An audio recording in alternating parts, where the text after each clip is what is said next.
Acteur Reense Westra is joerd op 68-jarige leeftijd verstoorn. Dat had zijn familie van een beetje bekend maken. Westra had in tal van films spelen, maar ook een soort theaterdien. Verder werkte hij mooi aan documentaires, reclames en aan squaltelevisie.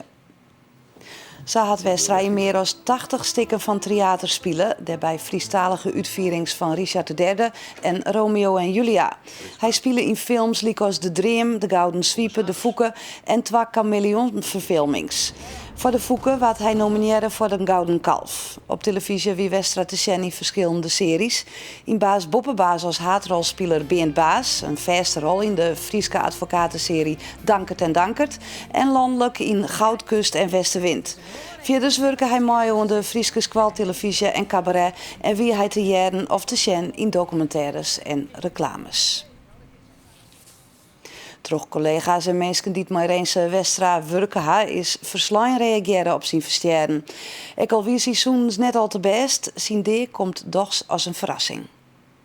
Een van haar is actrice Hilly Harms.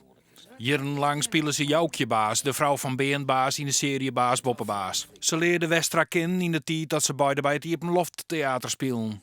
Hij kon kopje toemelen, alles. Hij kon een nar spelen, hij kon eigenlijk alles wel.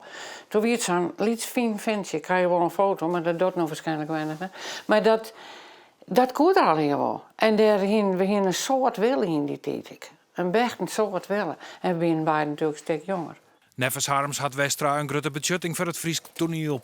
Want er zijn een heel soort mensen, omdat ik maar hem spelen gaan praten, die mij ook wel vragen van, hey, show je Westra nou wel eens? Want dan is het altijd Westra.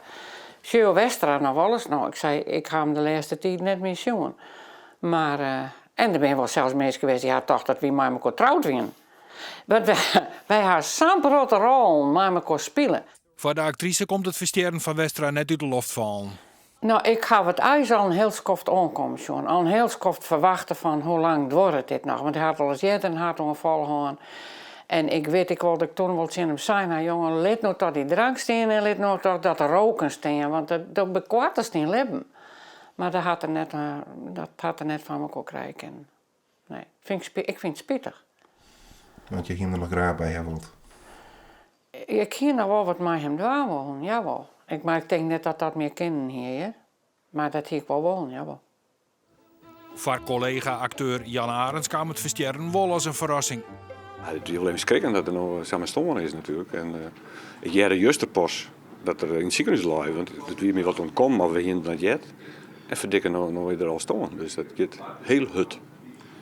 Wat wie de bredere budgetting voor hem voor de Friese toneelraad voor de cultuur? Ja, Rens is die ik aan het begin van de theaterperiode, toen ik er in 4 jaar recent bij kwam, toen wie Rens er al. En dat wie een van de steunpilaren. En ja, Rens weer ik een beetje theater natuurlijk. En tradieren hen hebben een heel soort stukken mogelijk spelen, mooi Rens. En dat wie natuurlijk altijd het wie een feest, want dat wie je beleving van allemaal Rens. Dus het wie een heel aardige, het wie een talent, wie een groot talent. Ik denk dat hij een van de grootste talenten van Friesland weer als acteur. Het was een moeilijke man voor sommige mensen, voor mij absoluut niet. En ik heb natuurlijk te gekke voorstellingen met hem gedaan. We hebben 80 voorstellingen gespeeld samen. En dat was feest.